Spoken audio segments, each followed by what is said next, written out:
today we are taking a closer look at how to clean up those pesky filler words without sounding robotic or memorized. And stick around because I'm going to share the trick that helped me sound 100% more confident almost overnight. Let's meet Clara. Clara was a brilliant strategist, still is, but she was a terrible speaker. In every meeting, her ideas were solid, but she couldn't finish a sentence without 5 uhs and 3 likes. Does that sound familiar to anybody? I'm sure we all know somebody like that. Well, one day, during a client presentation, her boss texted her in the middle of the meeting. He said, "Count how many filler words you're using." And that's when Clara realized she couldn't even focus on her ideas because she was drowning in all the verbal noise. That wake-up call made Clara make a few small changes. And the next month, she improved enough to get promoted. So, what did she change? You know, a lot of people think that using filler words is harmless. And it can be, but every and you know that you use slowly chips away at your authority. Fortunately, it's a habit that can be fixed. So let's walk through 5 practical tips that you can start using today. All right? First of all, we're going to start with number 1. Slow down. When you get nervous, we tend to speed up.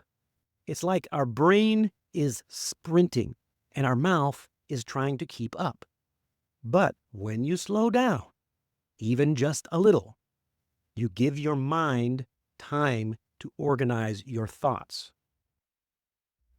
So imagine you're answering a simple question in a meeting, like, "How's the project going?" Instead of blurting out and trying to answer quickly, well, you know, it's going fine. Slow down and say, "The project is going well." Pause. We've completed the first phase yesterday, and we're ahead of schedule. Notice how slowing down gives you time to think and choose better words and sound more confident. The next one is embrace the pause. We all get scared of silence. It feels awkward. But guess what? A short pause is very powerful. It shows that you're not panicking, but you're actually thinking. When we try to rush to fill the space with uhs and ums, it's because we're scared. Really, that's what it is. But reality is, if you use those short pauses, it shows that you're being thoughtful. Let's say you're asked a tough question in a meeting, maybe something you weren't fully prepared for. Instead of rushing to fill that space with or you know, take a pause, take a breath, look thoughtful for a moment, and allow yourself a second or so to collect your thoughts. Then start your answer clearly and calmly. That short, intentional pause not only gives you time to think, it also shows the audience that you're composed and thoughtful. It's one of the best communication and confidence tricks that I know. It can completely change how people perceive your professionalism. Okay. Another thing that you can do is prepare in advance. Prepare the key phrases. And I'm not saying that you have to memorize a whole script, just a few handy phrases that will buy you some time. For example, let's say you're caught off guard. Instead of just blurting out with use a polished phrase like, that's an interesting point.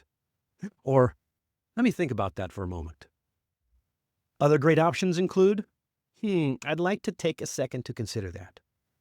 Or, let's explore that a bit further. Or how about, that deserves a thoughtful response, because it does. These are very simple phrases, but they will buy you a few seconds to think while keeping you sounding composed, confident, and professional. It's quite amazing. So practice those, write them down, and get them in your mind for when you can use them in the future. The next one. This one is simple but brutal.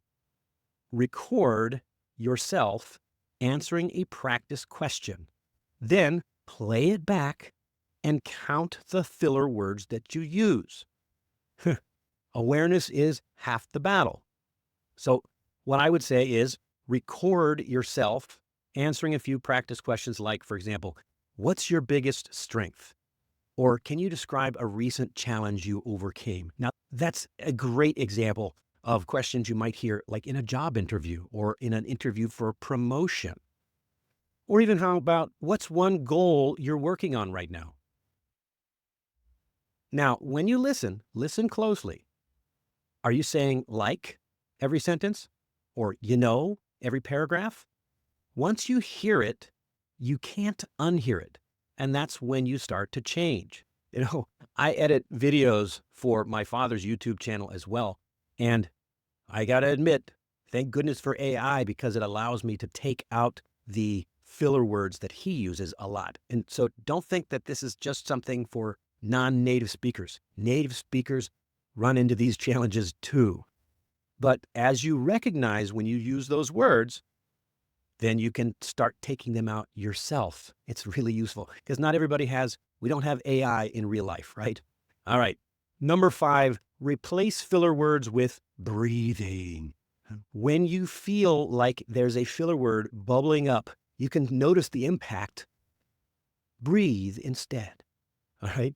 Picture yourself standing in front of a conference room, explaining a complicated project timeline.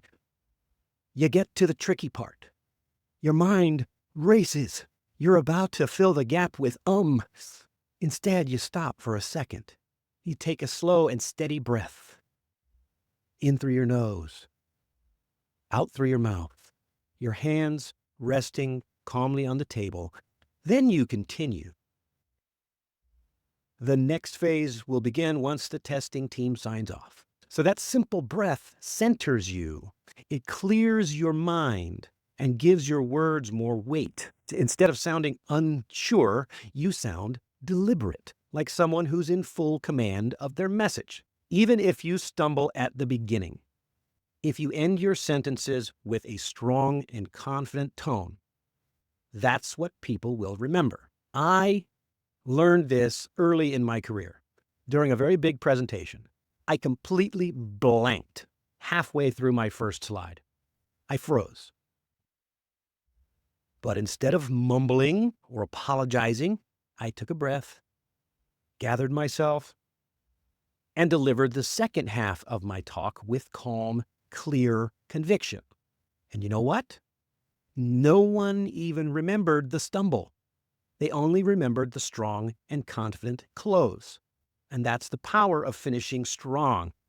So don't lose that. All right.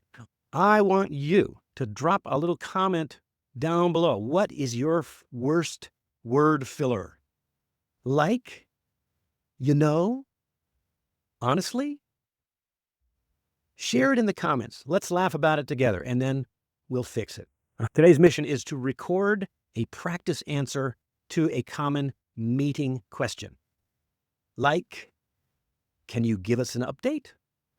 Listen for filler words, then record it again, but slower, with breathing and pauses. Notice the difference. It's a game changer. And if you liked this tip, subscribe to the channel. Be sure to like this video and share it with someone you know who's ready to sound sharper and more professional in English. And don't forget to check out the full article in the website, allaboutenglishmastery.com, or you can see the link in the description to read the original article. It's packed with even more tips, and it's free.